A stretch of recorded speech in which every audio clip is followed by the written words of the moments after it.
This week we are heading for what could be said to be the most amazing safari combination in Africa. Arguably, of course, we start in the Lower Zambezi. We visit the ancient Anatri forest looking for elephant and lion and leopard, one of the most picturesque places in Africa. After the Lower Zambezi, we head to none other than Victoria Falls. Obviously walking the falls themselves and doing a few bits and bobs in town before making our way towards the iconic Okavango Delta.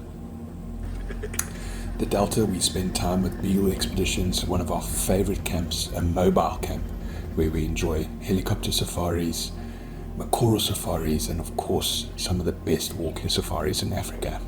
Two incredible destinations making one of the best safari options in Africa. The journey starts in Zambia, Lusaka, the capital. We take a short flight into Lower Zambezi National Park. After Lower Zambezi, we fly to Victoria Falls in Zimbabwe. From here, we take another flight into the Okavango Delta. And lastly, once we're done with the Delta, we fly to Maun and our onward flights home.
So this is where this Zambia circuit usually begins. The capital city of Lusaka, not the most picturesque place. Well, this place is lovely.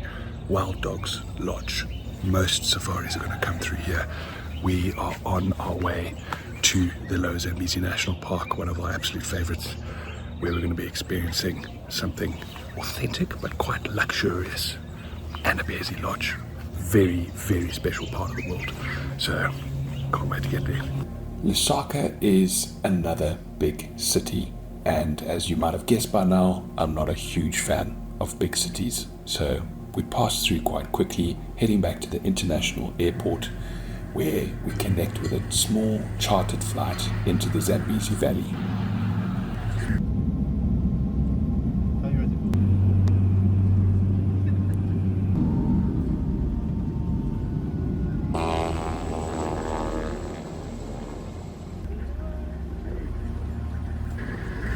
We meet our guide from Anabezi Lodge and we get our first taste of the beautiful wood thorn forest before arriving. Beautiful, beautiful Anabezi hospitality greets us and we're treated to a very, very delicious lunch before we check into our rooms. So we've arrived at Anabezi Lodge. Beautiful, Lower Zambezi, Zambia. This is a scarf, one of the best things you can ever bring on safari to hot places because it's wet. Cools you down, absolute game changer. You go to hot African destinations without one, you'll miss it. Walkways, they're the guest tents, out of the guide tent at the back there, I'll show you more of that later.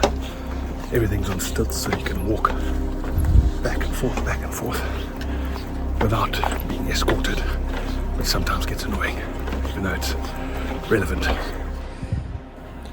There's a lot to like about Anabezi Lodge. It is beautifully built and in a corridor where elephants pass by all day long, amongst other species. Baboons, you name it, cats.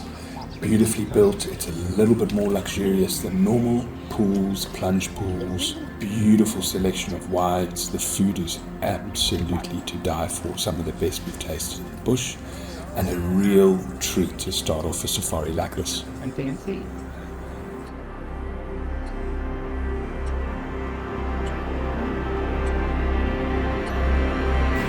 Hi guys, so a quick little sneaky one for this video. I want to show you what private guide life is like.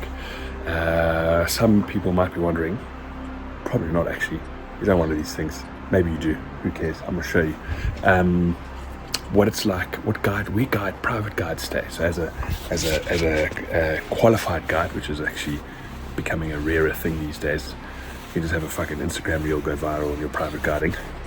This is what I stay in. So I've made a mess of the place as usual. Mirror for doing my makeup, bed for doing belly buys, camera 400. This is a cool thing.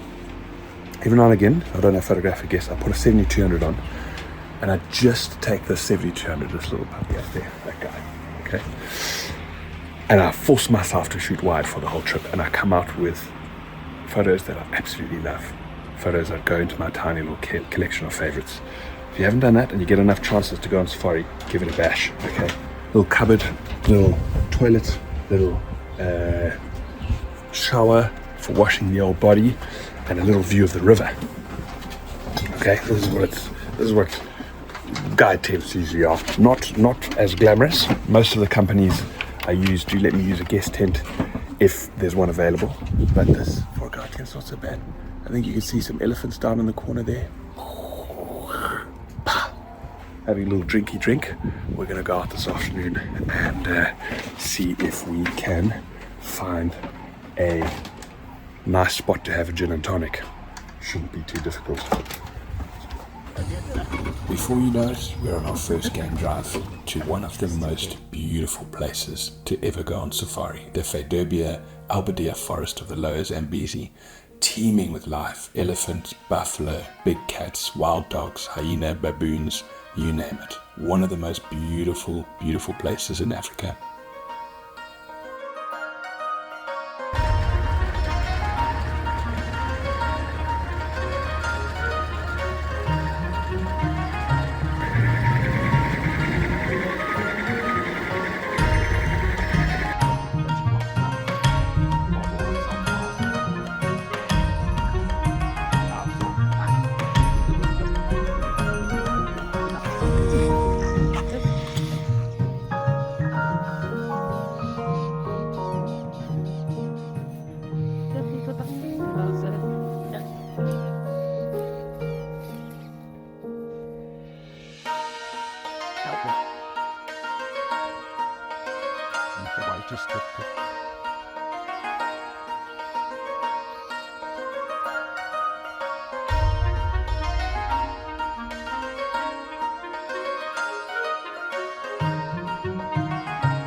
We had some incredible game drives during this trip, including a pack of wild dogs and their puppies, countless sightings with elephant, many with lion and even leopard.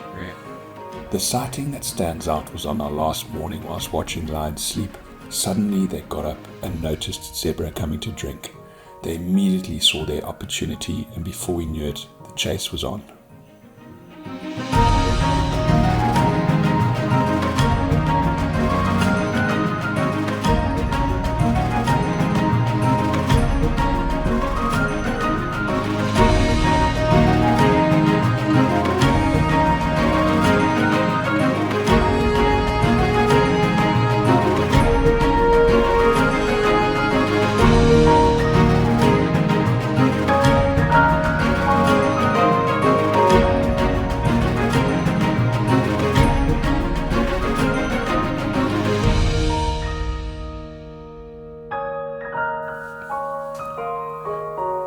One of the things you have to do when in the Zambezi Valley is pay homage to, of course, the Zambezi River, either by canoe or like this time by boat. Go for a cruise, see what you can find on the river, hippo, elephant. It's a really, really wonderful, relaxing way to go on safari and learn a bit about this iconic water source.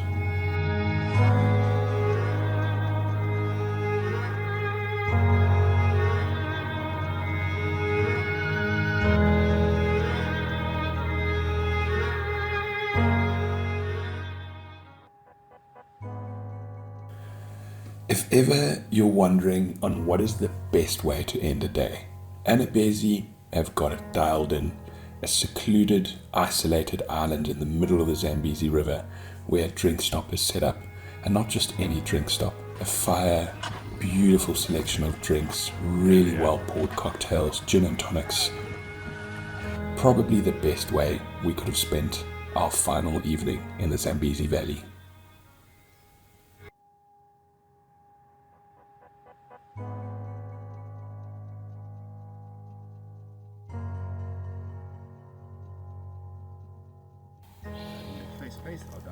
Our final treat in the Lower Zambezi Valley was a walking safari. One of the best places to do it in Africa, through this ancient forest and with some of the most well-trained and professional guides in the industry. A very interpretive experience, quiet and grounding. It is an absolute must-do in this region.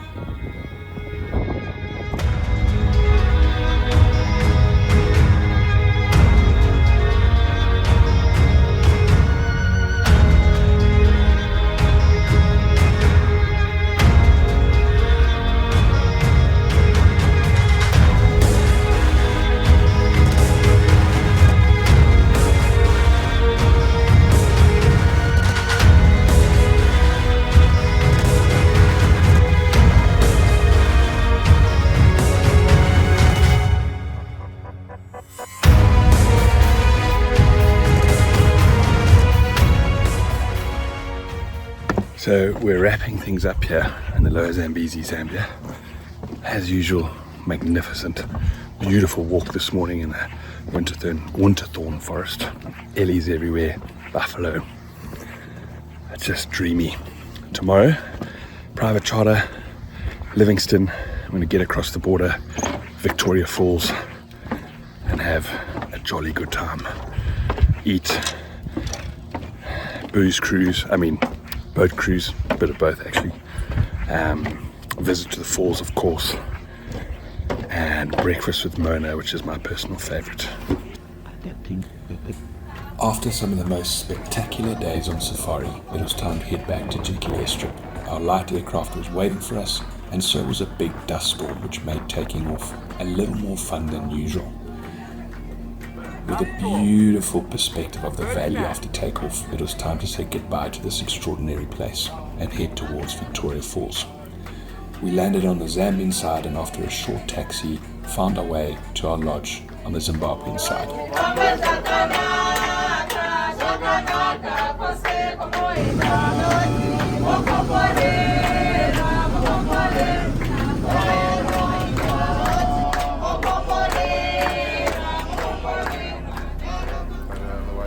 The highlight of our stay in Victoria Falls was the cat that came with our lodge. Maybe that's just me.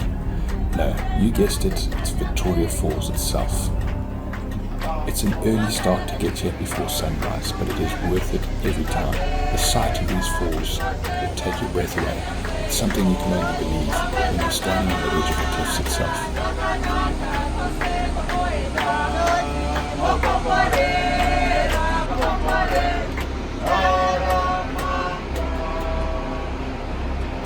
Way through our journey, and no better place to cut things in half than Victoria Falls herself.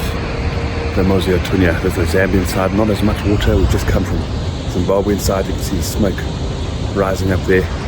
Sunrise for the falls, absolute magic. We're going to go and find Mona and a delicious breakfast, but this is a very cool thing to do. There's many ways to eat in Victoria Falls, but one of our favorite things is to have Mona Zulu come over and just cook a beautiful homemade breakfast for us and a few delicious mimosas to go with that. Those who want to have a massage in the garden or a dip in a pool and just take it easy. So we're in Vic Falls proper, centre of town. We've just had a magnificent brunch with Mona Zulu, who runs some cuisine experiences, including a bistro bar. Zulu, Zimbabwean cuisine, cannot come to Zimbabwe and not have one meal. Sorry, Victoria Falls and not have one meal inside that joint. And there's the usual curios around and about. You can buy some soapstone, some wood, some clothes, this and that, some patas, some sunnies, fake Ray-Bans, whatever you want. We're heading to the boat cruise, dinner, sunsets on the river, wrapping up our time in Victoria Falls in style. A must-do in Victoria Falls is a dinner cruise. You could call it a booze cruise, there's always a bit of that involved. It is a beautiful and slow cruise upriver just above the falls themselves. You can be lucky enough to see elephant, there's always hippo and crocs around, but it's a really relaxing way to cut the intensity of two incredible safaris.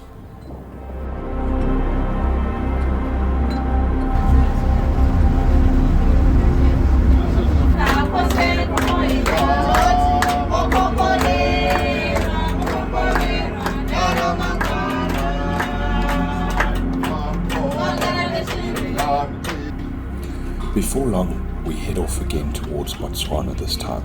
We have to get to a little town called Kusani not far away. From here, we take our first chartered flight towards the Okavango Delta.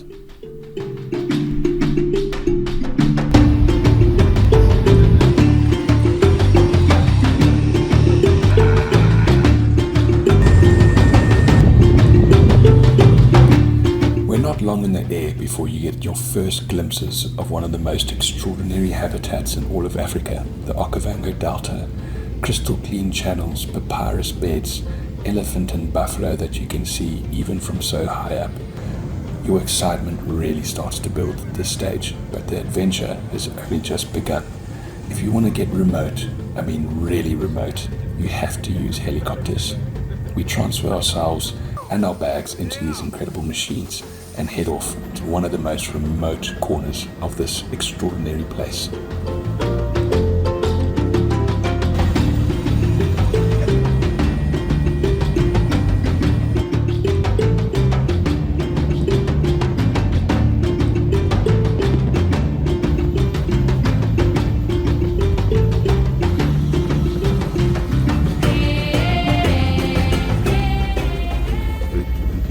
Once we've gotten about as far away as you can get from other people, little does everyone know we're about to connect with one of the most passionate and professional teams in the industry and stay in one of the most remote yet lovely camps in all of Africa, not to mention the best swimming pool you'll ever see in your life, a mokoro canoe filled with Okavango water itself.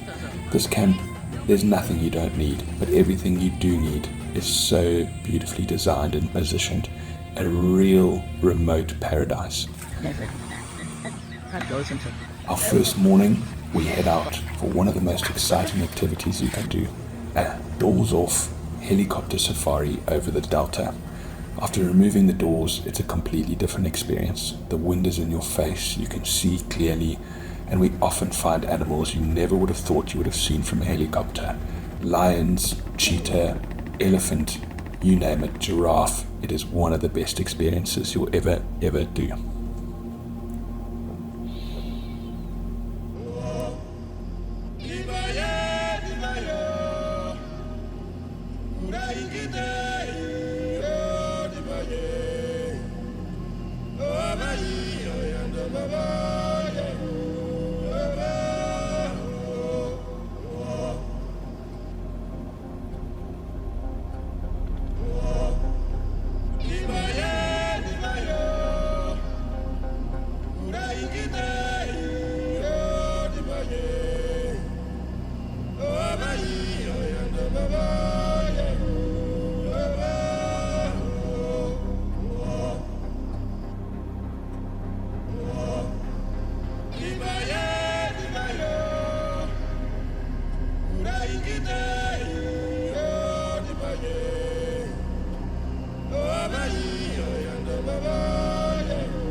To take this experience to the next level, the team surprised us with a touchdown in an even more remote area of the Delta.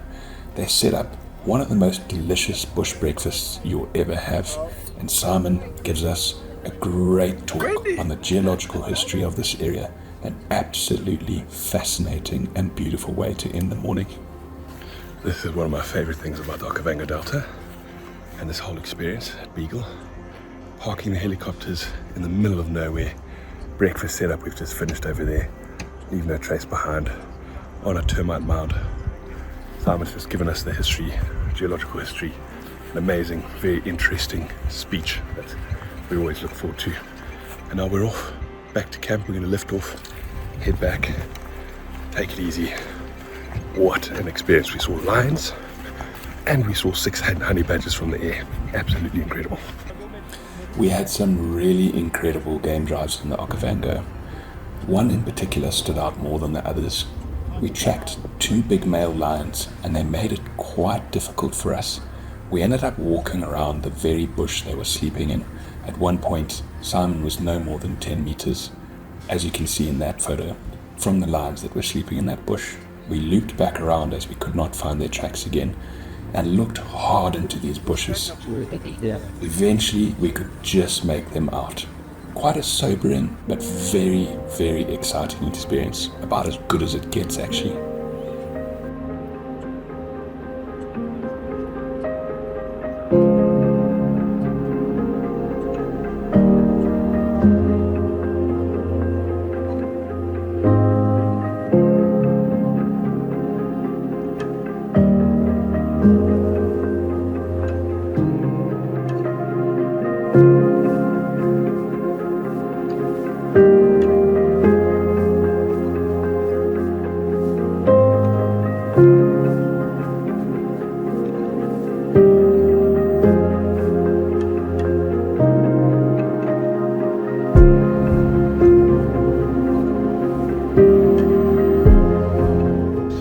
In true mobile safari style, after 2 days we make our way towards the second camp by road, followed by flocks of literally millions of red-billed quelea, splitting the day up with a nice good nap underneath one of these old fig trees.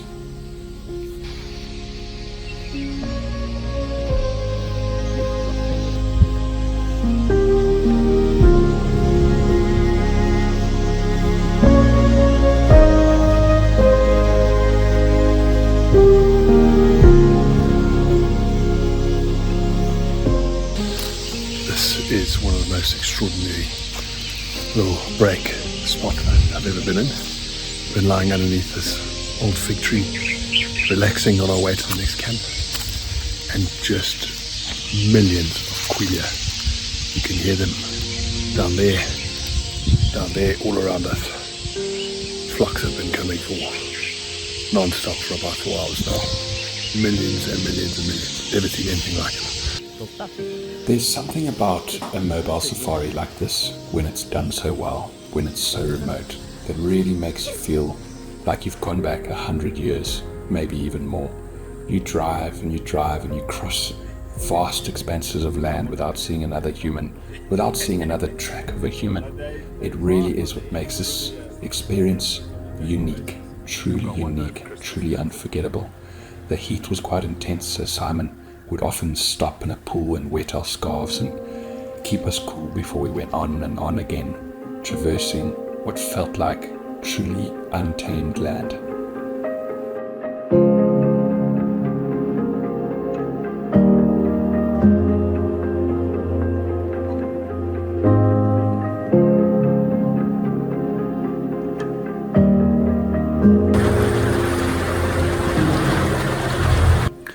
Camp 2 is just as magnificent as the last, set underneath ancient leadwoods in a really beautiful location. Both camps are absolutely exquisite, yet it's the people that really make it an unforgettable experience. Ace, Simon, Thivako, Joseph, to name a few, some of the most friendly and organically passionate people you'll ever meet in the safari industry. Their knowledge of the industry, their eagerness to serve always looking, always tracking, always worrying themselves with how to make your experience better. This is probably one of the rarest things in the safari industry, and it's an absolute treat to experience it. Soon we head out on the most iconic safari experience in the Delta, a mokoro safari, a traditional canoe and my personal favorite. Simon says it's a silent safari, and silent it was, but one of the most powerful experiences of our whole trip.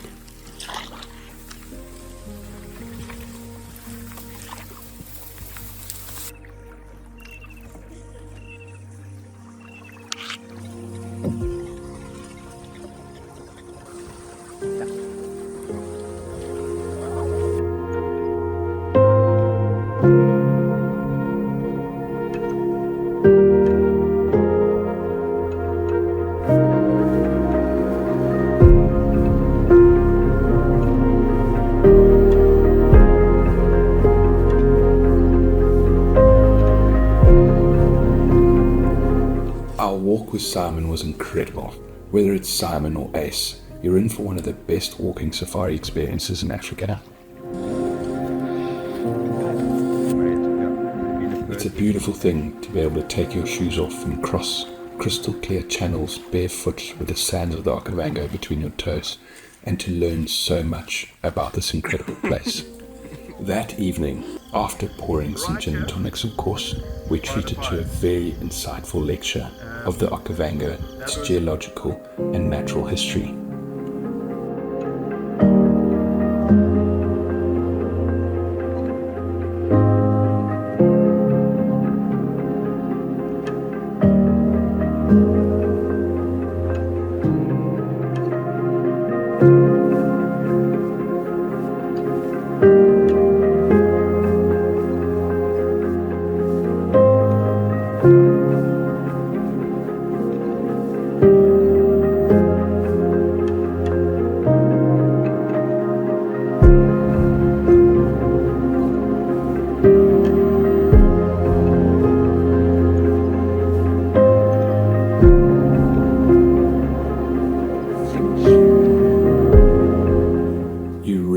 Haven't lived yet until you've waded into the Okavango Delta in one of its safer pools to swim.